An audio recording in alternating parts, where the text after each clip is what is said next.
It was 6:45 a.m., and Daniel Hayes was already running late. Again. Rain poured down in sheets, blurring the road ahead as he sped through the sleepy streets of Maplewood. The worn-out wipers of his decade-old Toyota groaned across the windshield. He had promised his daughter Lily that he'd walk her to school that morning, but the shift at the auto shop had been moved up an hour, and bills didn't pay themselves. As he pulled up to a stoplight, he spotted a woman standing by the bus shelter, hair soaked, clutching a small duffel bag, trying in vain to shield a little boy with her coat. Something in Daniel's chest tightened. He glanced at the clock. He couldn't be late again. But he couldn't just drive past, either. He rolled down the window.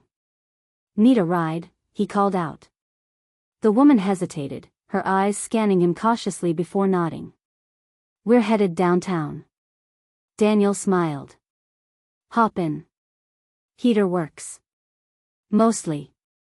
The woman introduced herself as Emily and the boy as Jacob. Jacob, maybe 7, had a gap-toothed smile and an old superhero backpack. They sat in silence at first, the only sound the hum of the heater and the patter of rain. Daniel glanced at Emily in the rearview mirror. She looked exhausted, not the kind of tired a good night's sleep could fix, but the kind that comes from carrying too much for too long. "You're a lifesaver," she said softly after a few minutes.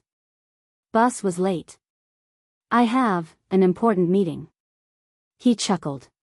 "Glad I could help. I've got a big day too. Just applied for a mechanic job at some fancy corporate place downtown. Probably a long shot, but you never know, right?" Emily's lips curled in a small smile. "You never know." When they reached the city, Daniel dropped them off in front of a sleek glass building. It was the kind of place he'd driven past 100 times but never imagined stepping inside. "Thanks again," Emily said as she helped Jacob out of the car. She handed Daniel a business card. "If you ever need anything." He slipped the card into his pocket without looking. "Take care." 2 days later, Daniel sat nervously in the waiting area of Harrison and Company. Automotive Innovations. He had put on his only dress shirt, the one without stains, and tried to tame his unruly brown hair. When the receptionist called his name, he stood, palms damp. He walked into the interview room, and froze. Sitting at the head of the table was Emily. She was no tired commuter now. Her hair was perfectly styled, and she wore a crisp navy suit. Behind her, the skyline framed her like a portrait. Daniel's stomach dropped. "You work here?" Her lips twitched. "I own this company." The interview was unlike anything Daniel had expected. Emily didn't ask about certifications or technical skills right away. She asked about Lily, about his late wife, about the nights he worked 2 jobs just to keep the lights on. "You helped me that day in the rain," she said finally. "No questions asked. You gave up your time to help a stranger. That tells me more about your character than any resume ever could." Daniel swallowed hard.